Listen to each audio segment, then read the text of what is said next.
réfléchir aussi qu'est-ce qu'on va faire au moment où on a une envie forte de fumer. Donc j'ai une attache pour nos voisins romains.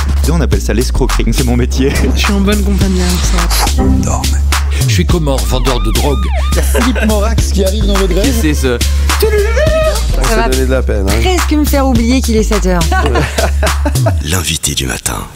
Et ce matin, avec mon invité, nous vous parlons d'une campagne de sensibilisation lancée par Unisanté et soutenue par le département de la santé et de l'action sociale du canton de Vaud, qui déconstruit les fausses croyances entourant le tabagisme, soulignant que la cigarette ne diminue pas le stress, mais le crée au contraire. En réponse à la réalité selon laquelle un quart de la population suisse fume, plus de la moitié souhaite arrêter. La campagne vise à encourager les fumeurs à abandonner le tabac. Elle propose une série de capsules vidéo destinées à sensibiliser la population tout en fournissant des outils aux parents et aux professionnels de la santé, du social et de la jeunesse.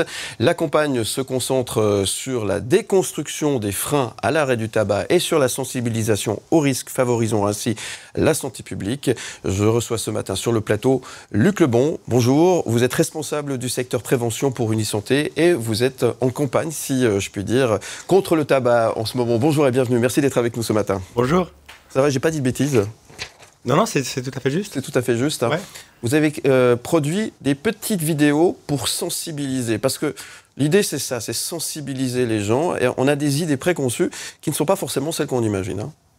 Exactement, puis qui peuvent être des freins pour l'arrêt, de gens qui ont peur de prendre du poids ou qui ont peur qu'ils arrivent moins à gérer le stress une fois qu'ils arrêtent de fumer. Et l'idée, c'était justement de montrer que, en partie, c'est des choses qui sont fausses, qui sont des fausses croyances, puis qu'on essaye de décrypter pour leur expliquer comment fonctionne l'addiction et puis comment l'arrêt peut les aider à se sentir moins stressés, par exemple. Alors, Monsieur Lebon, je vous propose de regarder une de ces petites vidéos, justement, histoire de planter le décor et puis de peut-être comprendre comment ça fonctionne. On regarde, on écoute. Fumer détend. Vraiment? On pense souvent que fumer détend et relaxe. Est-ce vrai? Camille fume depuis 5 ans. Quand il se sent stressé ou énervé, il allume une cigarette et se sent mieux. Durant la journée, Camille ressent souvent ces signes de stress et d'énervement. Pourquoi? Est-ce parce que le travail ou la vie de Camille sont stressants? Peut-être, mais pas seulement. Cela vient aussi du manque de nicotine. Quand on fume, la nicotine arrive au cerveau et apaise ce manque. Entre 2 cigarettes, le niveau de nicotine diminue et le cerveau en réclame. C'est lors de cet état de manque que la nervosité et l'irritabilité apparaissent. Pour faire disparaître ces sensations, Camille fume et se sent mieux. Son manque disparaît pour quelque temps, puis le cycle recommence. La cigarette n'enlève pas le stress, elle le crée. Arrêter de fumer apporte rapidement des bénéfices. Pour plus d'informations et trouver l'aide qui vous convient, tabagisme.unisanté.ch stop-tabac.ch.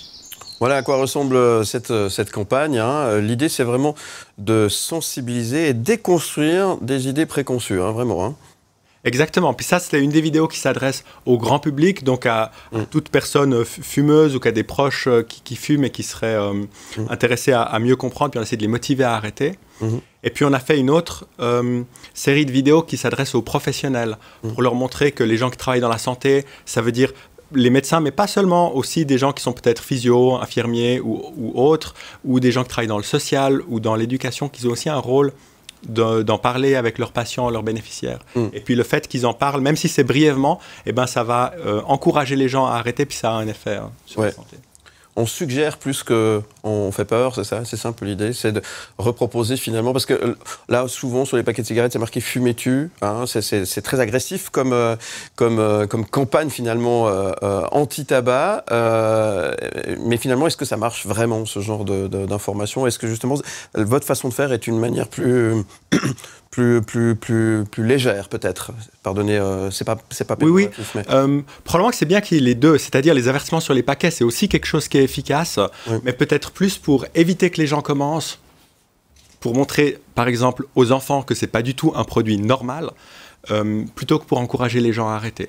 Pour encourager les gens à arrêter, c'est là qu'on essaye plutôt d'avoir l'approche d'expliquer quelque chose de de non moralisateur. Et puis l'idée, c'est pas de dire aux gens quoi faire, mais plutôt d'expliquer comment ça marche. Et puis pour les personnes qui le souhaitent, de les orienter vers les aides qui sont à disposition pour que les personnes puissent trouver l'aide qui leur convient. Quel constat faites-vous aujourd'hui sur le tabagisme en Suisse et qu'est-ce qui a motivé finalement cette campagne aujourd'hui? Alors le constat, c'est un côté négatif dans le sens où en fait il y a un quart de la population qui fume et puis ça n'a pas beaucoup changé depuis 15 ans.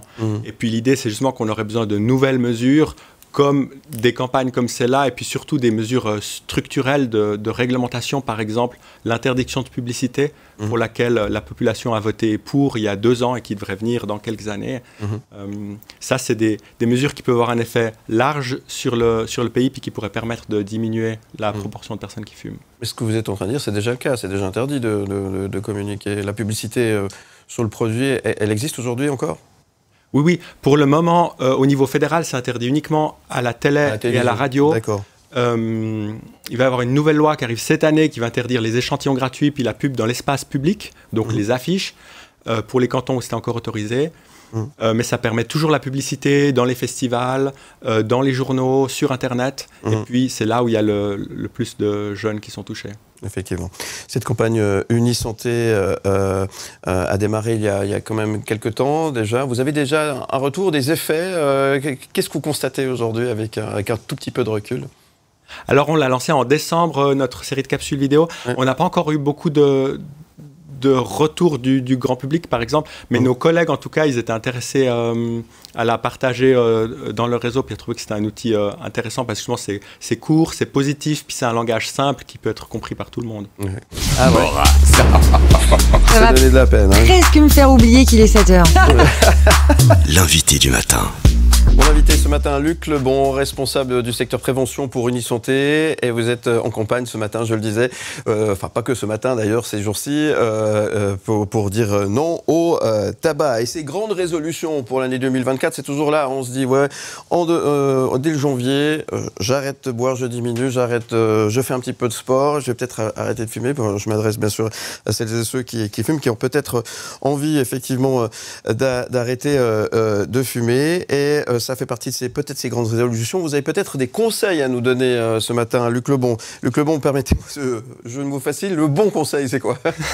Alors, le bon conseil pour arrêter de fumer, c'est de se préparer. Ça augmente beaucoup les chances d'arrêt. Ouais. De réfléchir aux raisons qui les motivent à arrêter de fumer. Ça peut être la santé, évidemment, mais ça peut être aussi de faire des économies, d'avoir une meilleure haleine, d'avoir un meilleur souffle quand on fait du sport, d'avoir plus d'énergie, de se libérer de cette dépendance.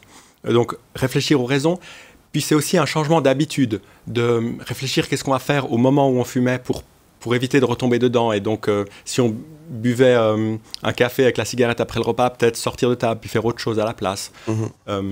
Réfléchir aussi qu'est-ce qu'on va faire au moment où on a une envie forte de fumer, et puis peut-être d'aller boire un verre d'eau, prendre un chewing-gum, marcher un petit peu, parce que des fois c'est une période qui dure juste quelques minutes, et puis il faut juste faire autre chose pour éviter de reprendre une cigarette. C'est casser les habitudes finalement, parce que ça devient une sorte de tic, une habitude finalement, et les fumeurs fument sans véritablement se rendre compte qu'ils fument finalement, c'est ça? C'est ça. Et puis l'idée c'est de construire de nouvelles habitudes pour après pouvoir trouver quelque chose qui leur convient mieux. Et puis, il y a aussi le fait de trouver un accompagnement. Ça peut être avec des professionnels de la santé, ça peut être aussi avec les médicaments d'aide à l'arrêt ou les substituts, ou pour ceux qui ne veulent pas, avec une cigarette électronique. Et puis, il y a toutes sortes de ressources, notamment le site stoptabac.ch ou la ligne téléphonique Stop Tabac qui propose une aide gratuite puis qui peuvent orienter vers les adresses dans les différents cantons. Là, vous avez évoqué la cigarette électronique. Alors, c'est le même discours pour la cigarette électronique. Est-ce que c'est dangereux? Quel constat faites-vous du côté d'Unisanté par rapport à cet objet qui est arrivé sur le marché il y a quelques années? Finalement, c'est assez nouveau.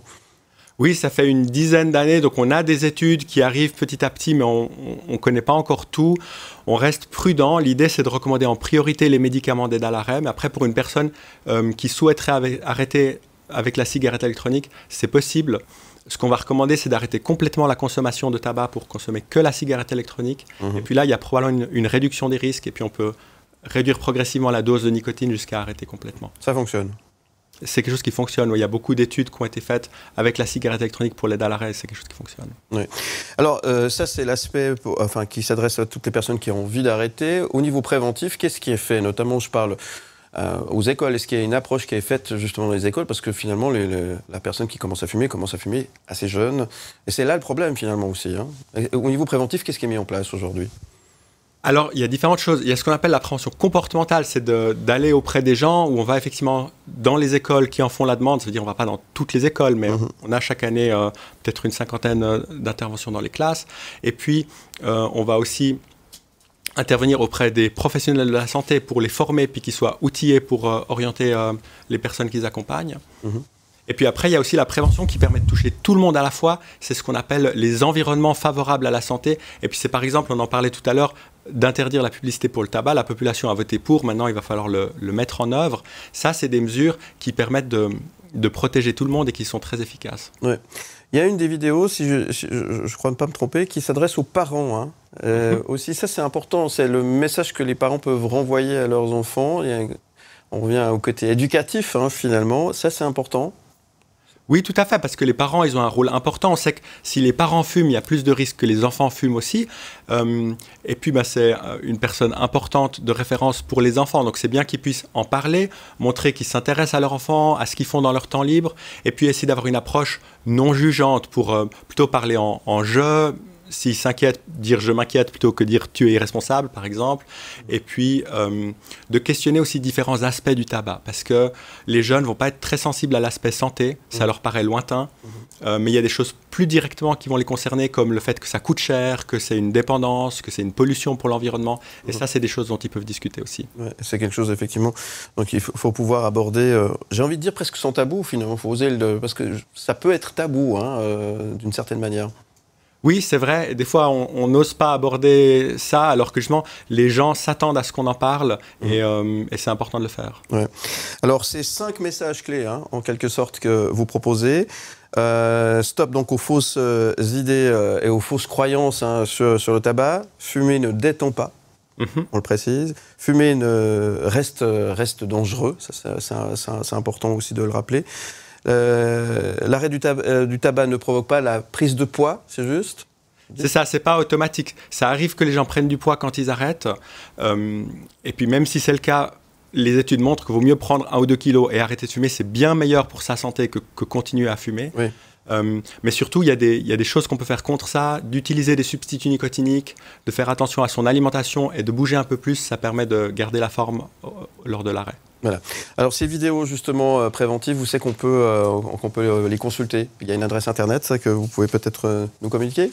Alors elles sont sur la chaîne YouTube d'Unisanté. Donc si les gens cherchent Unisanté tabac sur YouTube, ils vont tout de suite tomber sur nos 5 capsules. Voilà, et prenez un petit moment pour aller vous renseigner et peut-être pour adopter ces grandes résolutions que vous avez peut-être prises pour cette année 2024. Luc Lebon, merci beaucoup d'être venu ce matin nous parler de cette campagne contre le tabac. Merci beaucoup. Qu'est-ce qu'on peut vous souhaiter en ce début d'année 2024? Vos résolutions à vous, c'est lesquelles? Vous fumez pas, pardon. Non, mais ce qu'on peut faire, c'est penser aux personnes peut-être plus vulnérables et puis leur souhaiter qu'elles puissent trouver un accompagnement qui leur convient pour réussir à arrêter de fumer. Oui, écoute, merci beaucoup d'être venu ce matin. On vous retrouve en podcast et en image sur le site mlemedia.ch. Je vous souhaite une belle journée et une belle année 2024. Merci beaucoup. Merci.